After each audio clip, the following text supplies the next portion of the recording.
नमस्कार, स्वागत है आपका। मैं हूं अभिषेक शुक्ल।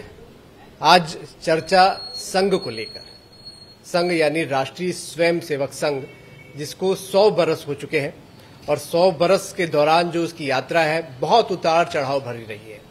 संघ को लेकर तमाम तरीके की बातें भी होती रहती हैं, संघ अपना काम भी करता रहता है और संघ को लेकर पॉलिटिकल टिप्पणियां भी होती है। लेकिन संघ कैसे बना, किस तरीके से संघ अपना काम कर रहा है, आगे संघ किस तरीके के शताब्दी वर्ष में खास तौर पे उसका विजन है, क्या काम करने जा रहा है, संघ की क्या अहम भूमिका है, बहुत सारे सवाल आम आदमी के जहन में उठते रहते हैं।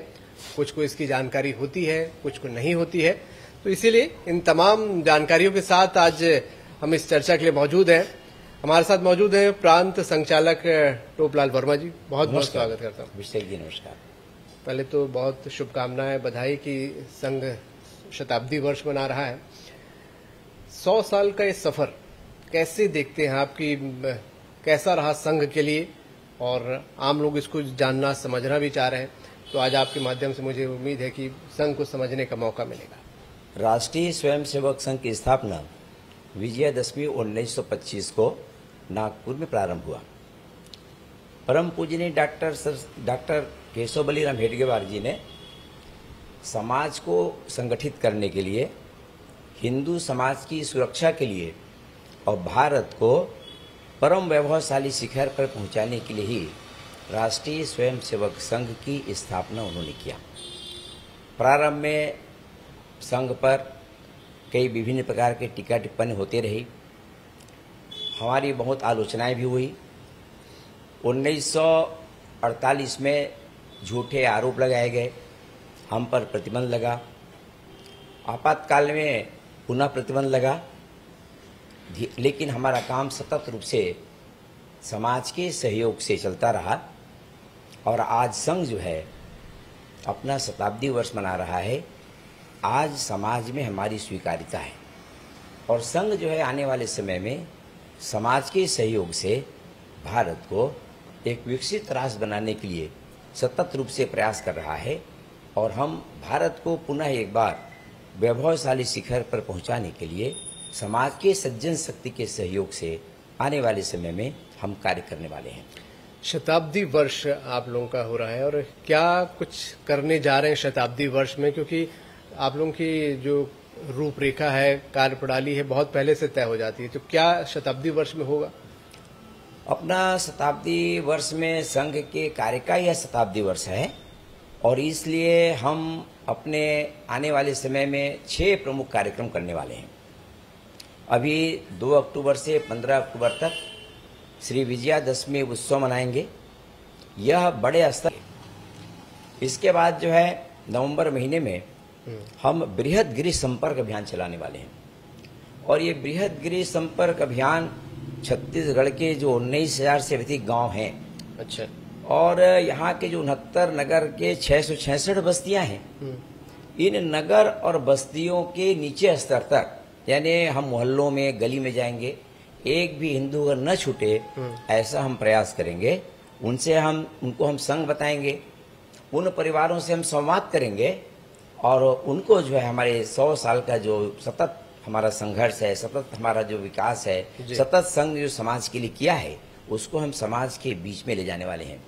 यह ऐसा अवसर होगा, यह बृहत रूप से हर घरों में हम भारत माता का चित्र पहुंचाने वाले हैं, हम उनको साहित्य भी देने वाले हैं और आने वाले समय में हम समाज के सहयोग से उनमें परिवर्तन भी लाने के लिए काम करेंगे।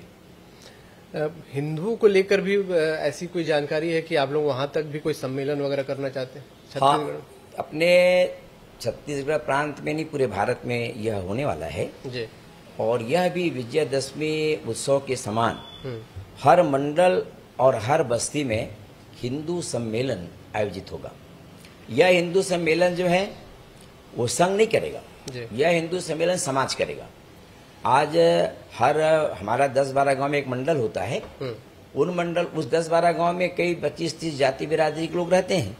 ऐसे सभी जाति बिरादरी के लोगों को, उनके प्रमुख लोगों को एक साथ मंच पर लाना, वहाँ के साधु संत, वहाँ के पुजारी, इनको एक मंच पर लाना, उस क्षेत्र के मातृशक्ति हमारे वहाँ के युवा बंधुओं को एक मंच पर लाना और वहाँ पर हम संपूर्ण हिंदू समाज के सहयोग से वहाँ पर उनकी समस्याओं को सुनेंगे। वहाँ पर हमें आने वाले समय में क्या करना है, समाज संगठित रहे, हिंदू समाज संगठित रहेगा तभी सुरक्षित रहेगा। और इन विषयों को लेकर के हम पूरे छत्तीसगढ़ में हिंदू सम्मेलन करने वाले हैं। आपको इसकी ऐसी जरूरत क्यों महसूस हो रही है कि हिंदुओं का सम्मेलन करना चाहिए और सुरक्षित रखने की जरूरत है? क्या है कि अभी तक हिंदू समाज बटा हुआ है आपस में। जी। हम देखते हैं कि हमारे यहाँ प्राचीन समय में कोई जाति भेद नहीं था। हमें जातियां जरूर थी लेकिन भेद नहीं था। जी। लेकिन आज विधर्मी, जब से यहाँ विधर्मी आए तो उन लोगों ने हमको सब जाति विभिन्न जातियों में बांट दिया, छुआछूत भेदभाव विभाजित कर दिया और इसलिए समाज में एक अलगाव आ गया है। हिंदू समाज को हमको संगठित करके रखना है तो उसमें हमारा जातियां तो है वो ठीक है, लेकिन हमें जो भेद है, हमें जो छुआछूत की भावना है, इनको हमको मिटाना है। हम सबको एक मंच पर आना है और इसलिए संपूर्ण हिंदू समाज हमारी एक मंच पर आए। हमारी पहचान केवल एक होनी चाहिए कि हम हिंदू हैं। प्राचीन समय में हमारी पहचान केवल एक ही थी, हम हिंदुत्व हैं, हम हिंदू हैं। वही हिंदुत्व की भावना पुनः एक बार स्थापित हुआ हमारे यहाँ और आपस का भेद है वह समाप्त हो।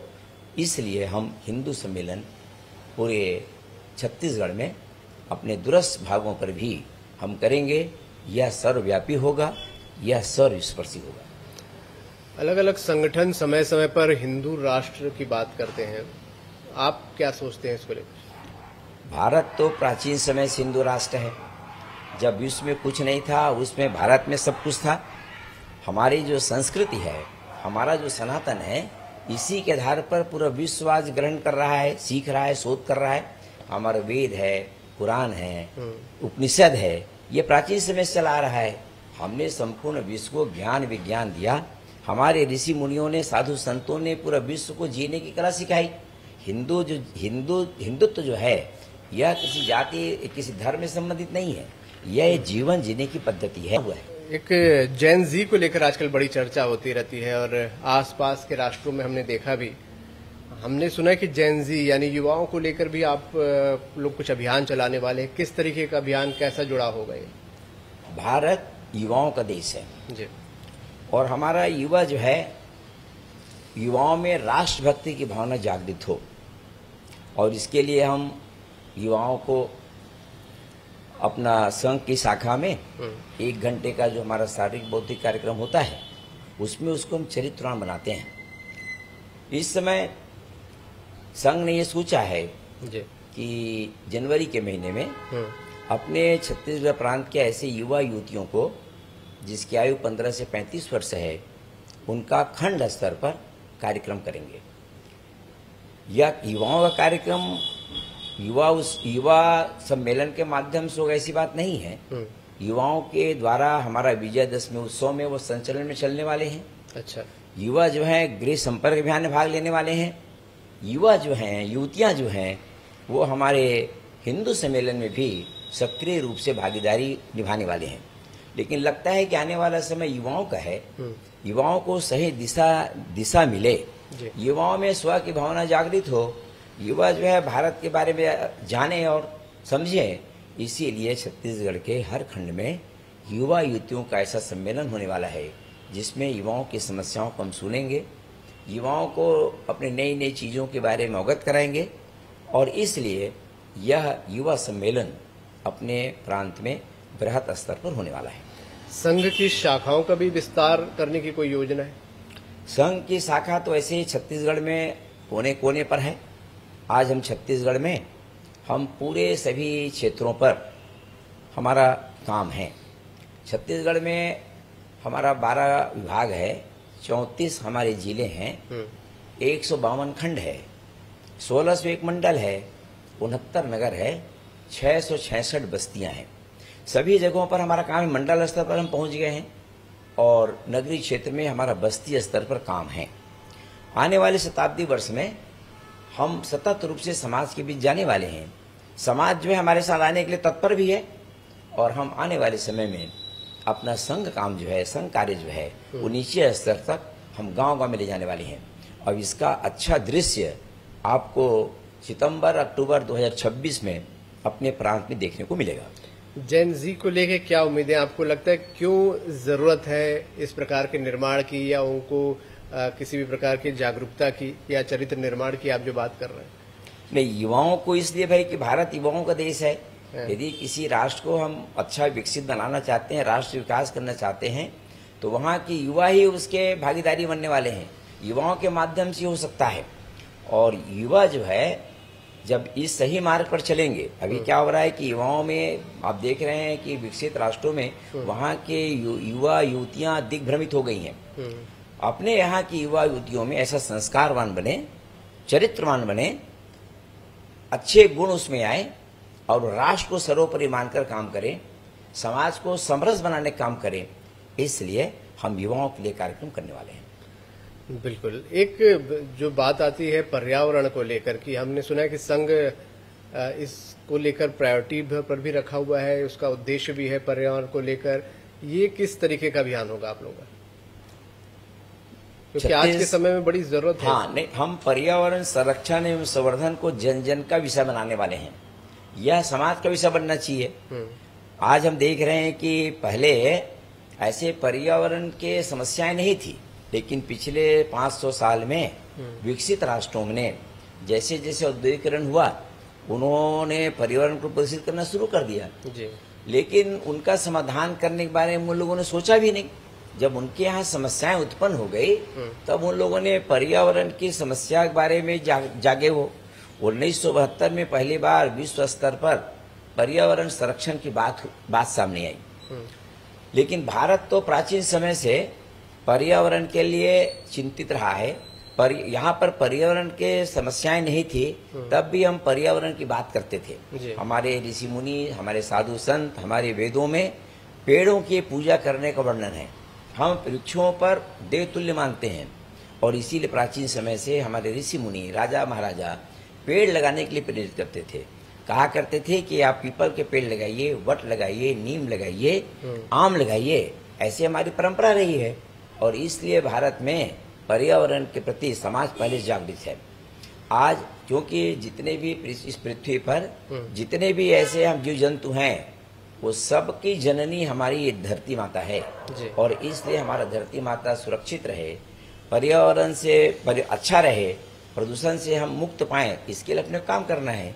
और इसलिए हम सबका दायित्व है, यदि पर्यावरण को बना कर रखना है तो हमको एक तो हमको 3 काम करना पड़ेगा। एक तो हमको जल को बचाना पड़ेगा, दूसरा देश में हरियाली हो, हम वृक्षारोपण ज्यादा से ज्यादा करें। यह हमारा जन जन का विषय बनना चाहिए।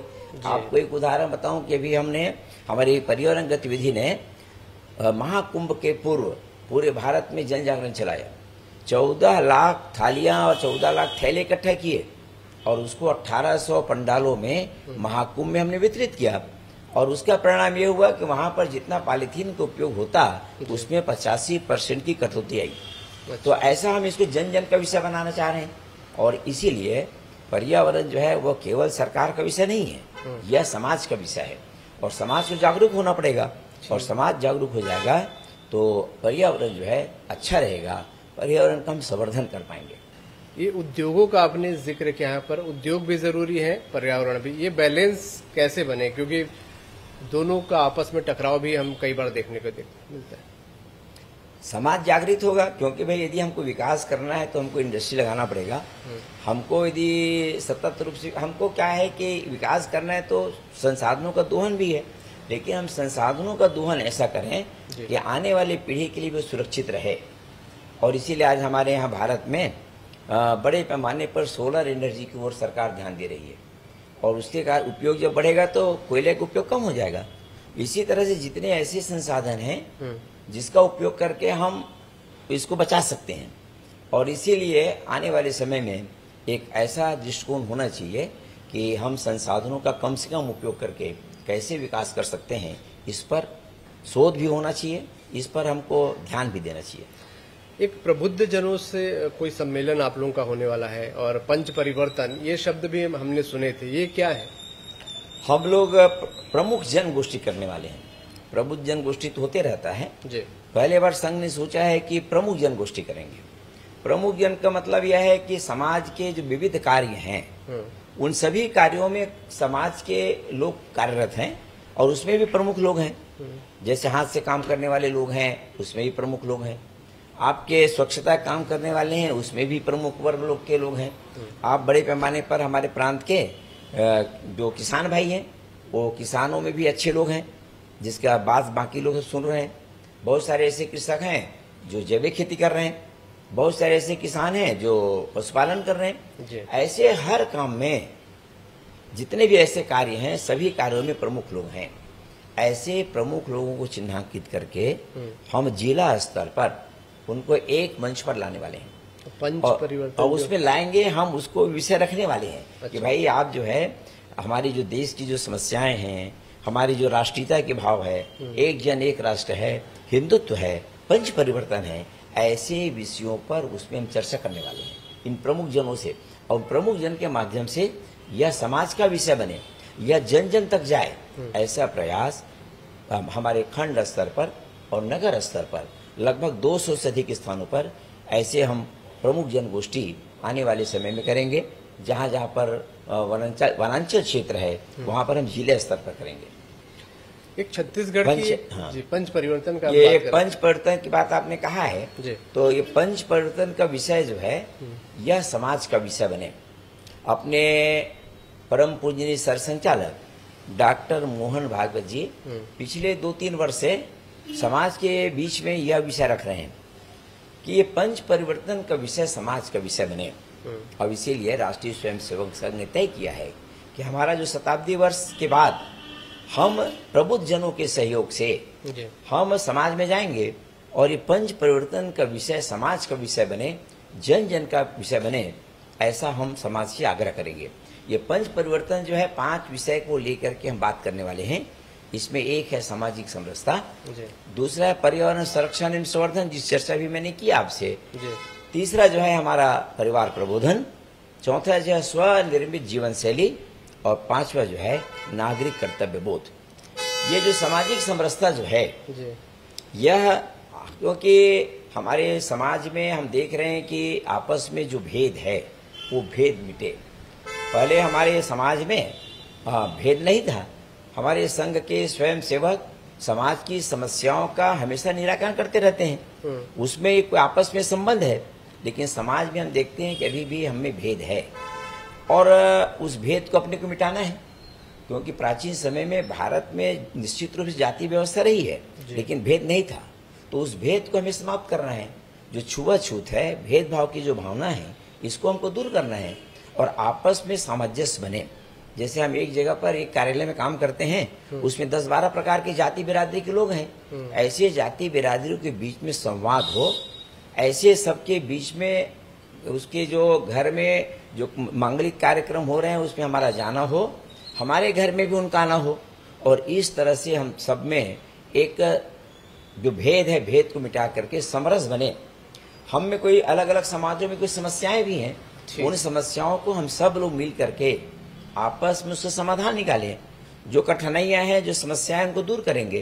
तो यह जब समाज में समरसता आएगी, हम सब एक मंच पर बैठेंगे, तब हम में भेद जो है समाप्त होगा। और इसी को लेकर के हम आने वाले समय में एक समरस भारत, एक समरस समाज बनाने के लिए समाज से हम आह्वान कर रहे हैं। इसी से जुड़ा एक सवाल है, छत्तीसगढ़ में जो बड़ी समस्या बन रहा है धर्मांतरण या मतांतरण, क्या ये जो आप समरसता खत्म होने की वजह से ही ये समस्या आ रही है? क्या लगता है समस्या का समाधान क्या है, कैसे इसे रोका जाए? क्योंकि पहले तो माना जाता था कि कमजोर तबका बनता है ये धर्मांतरित हो रहा है, मतांतरित, अब तो पढ़े लिखे लोग भी हो रहे हैं। हम भारत में पहले आप देखेंगे तो यहाँ पर जो भी समाज रहता था उन सब की एक पहचान थी हिंदुत्व की। जब विधर्मी आए 8वीं शताब्दी से जब यहाँ पर आए तो विधर्मी लोग यहाँ पर आकर के लोगों को मतांतरित करना प्रारंभ किए, और जब अंग्रेज आए 16वीं शताब्दी में, उसके बाद से ईसाई मतांतरण यहाँ पर प्रारंभ हुआ। निश्चित रूप से प्रारंभ में जो उपेक्षित लोग थे, जो वंचित लोग थे, जो अनाच्छादित क्षेत्र में रहने वाले लोग थे, ये मतांतरित हुए। उसके बाद अभी हम देख रहे हैं कि निश्चित रूप से, जैसे आपने कहा है कि जो मैदानी क्षेत्र पर, नगरीय क्षेत्रों पर भी इनका ये कुचक्र चल रहा है।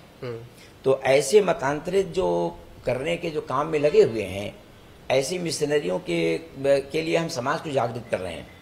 समाज जागृत हो जाएगा, समाज को हम उसके गौरव के बारे में बताएंगे, उसके समाज के जो इतिहास उसके बारे में बताएंगे, और उनको पुनः एक बार जो मतांतरित हो गए हैं उनको हम कहेंगे कि आप अपने पुराने जो हमारी परंपराएं हैं, हमारी धर्म है, उस पर वापस आइए। हमको यह ध्यान रखना है कि हमारा कोई भी बंधु आने वाला समय में हिंदू समाज मतांतरित न हो, और ये तभी संभव है जब समाज जागृत होगा। और इसीलिए हम समाज के सहयोग से जो समाज के सहयोग से ये संभव है, और वो समाज वालों का दायित्व है कि उनके समाज से कितने लोग मतांतरित हुए हैं, उनको कैसे सही मार्ग पर ला सकते हैं। क्या कठोर कानून कोई इसका उपाय है? ये तो सरकार का विषय है, इस पर सरकार को चिंतन करना है। हम तो समाज को प्रेरित करेंगे, समाज को हम एक मंच पर लाएंगे, समाज की समस्याओं को समाधान करने के लिए आपस में चिंतन करेंगे, और जिस समाज में मतांतरण हो रहा है उस समाज के बंधुओं से इसकी समस्याएं पूछेंगे, और उन समाज से आग्रह करेंगे कि वो अपने समाज में ऐसी जो कुरीति आ गई है, ऐसी जो बुराई आ गई है, उस बुराई का समाधान कैसे कर सकते हैं, इसका चिंतन तो समाज ही करेगा। एक चर्चा आपने शुरू में एक बात कही कि संघ के समय समय पर आलोचक भी रहे हैं। हाल के दिनों में बहुत सारी आलोचनाएं भी आप लोगों को झेलनी पड़ती है, इसे कैसे देखते हैं, और ऐसे लोगों के लिए क्या कोई मैसेज? प्रारंभ से ही निश्चित रूप से जब संघ शुरू हुआ, परम पूज्य डॉक्टर केशव बलिराम जी हेडगेवार जी जब नागपुर में शाखा प्रारंभ हुई, तो हमारी तो मुश्किल से 17 लोग थे, शुरू की बैठक हुई थी। उसमें धीरे धीरे समय अनुकूल धीरे धीरे लोग बढ़ते गए, समाज जुड़ता गया। निश्चित रूप से कुछ हम हमारी आलोचना भी करते रहे, कुछ लोग हंसते भी थे, लेकिन समाज के जुड़ने के बाद धीरे धीरे हमारा जो विषय है, हमारा जो काम है, वो हर क्षेत्र में फैलता गया, और आज जो है हम सर्वव्यापी और सर्वस्पर्शी हैं। आज भारत के हर कोने में, कश्मीर से लेकर कन्याकुमारी तक और कच्छ से लेकर के अरुणाचल प्रदेश तक हम कोने कोने में हैं। छत्तीसगढ़ में भी आप कोई भी ऐसा क्षेत्र नहीं है जहां पर संघ का काम नहीं है। निश्चित रूप से 1948 में और 1975 में आपातकाल पर हम पर झूठे आरोप लगा करके हम पर जो है उस समय आपातकाल में हम पर जो है प्रतिबंध लगाया गया, लेकिन उस प्रतिबंध के बाद संघ जो है और अच्छे ढंग से समाज की स्वीकार्यता बना, और आज तो संघ जो है समाज के स्वीकार्य हो गए हैं। हमारे साथ कई ऐसे चरण आए जिससे हम पार करके आज हम समाज के स्वीकार्य बन गए हैं, और इसीलिए संपूर्ण समाज जो है वो संघ में आना चाह रहा है, संघ की ओर देख रहा है। लेकिन यदि आपको संघ को देखना है, संघ को जानना है, तो आपको संघ की शाखा माना होगा। संघ की शाखा मानेंगे तभी आप संघ को जान सकेंगे। तो आने वाला समय जो है वो समाज के सहयोग से हम समाज परिवर्तन के लिए हम काम करने वाले हैं। ऐसे आलोचक संघ की शाखा में आए, आप ऐसा मानते हैं? और आएंगे तो फायदा होगा कुछ? जो आलोचक हैं उनको हम अपने अनुकूल बनाएंगे, आलोचक हैं उसको हम बताएंगे, उनके जो आलोचना करने वाले आज आ रहे हैं, ऐसा नहीं है। बहुत सारे ऐसे हैं हिंदू समाज के जो पहले शाखा में नहीं आते थे, आज शाखा में आ रहे हैं। शाखा में उनको लग रहा है कि ये जो कर रहे हैं, संघ जो कर रहा है, वो राष्ट्र हित में है, वह समाज के हित में है, वह देश के हित में है, और इसलिए लोग आ रहे हैं। राजनीतिक आलोचक भी आते हैं? नहीं, अब राजनीतिक क्षेत्र से मेरा कोई वास्ता नहीं है। राजनीति में तो आलोचनाएं होती रहती हैं जी। और इसका सही उत्तर तो राजनीतिक दल वाले ही देंगे जी। बहुत सारी शुभकामनाएं, बहुत सारा धन्यवाद आपका इस बातचीत के लिए। और संघ क्या है, किस तरीके से शताब्दी वर्ष में काम कर रहा है, हमसे बातचीत करने के लिए टोपलाल जी बहुत बहुत शुक्रिया। धन्यवाद अभिषेक। धन्यवाद। तो संघ शताब्दी वर्ष मना रहा है, बहुत सारे काम हैं, हिंदू जागरण से लेकर जैन जी तक को संघ जोड़ने की योजनाएं बना रहा है। चरित्र निर्माण किस तरीके से हो, देश निर्माण किस तरीके से हो, इस मकसद के साथ इस पूरे शताब्दी वर्ष में संघ काम करेगा। और 100 साल का सफर क्या उतार चढ़ाव रहे, आलोचकों का भी स्वागत है। जैसा कि सर संचालक ने भी कहा था और टोपलाल वर्मा जी भी बोल रहे हैं कि संघ को जानना है तो संघ के शाखाओं में आना पड़ेगा, तब ज्यादा बेहतर तरीके से समझ पाएंगे। और आलोचकों का भी वो संघ की शाखाओं में स्वागत करते हैं। खास मुलाकात में इतने। नमस्कार।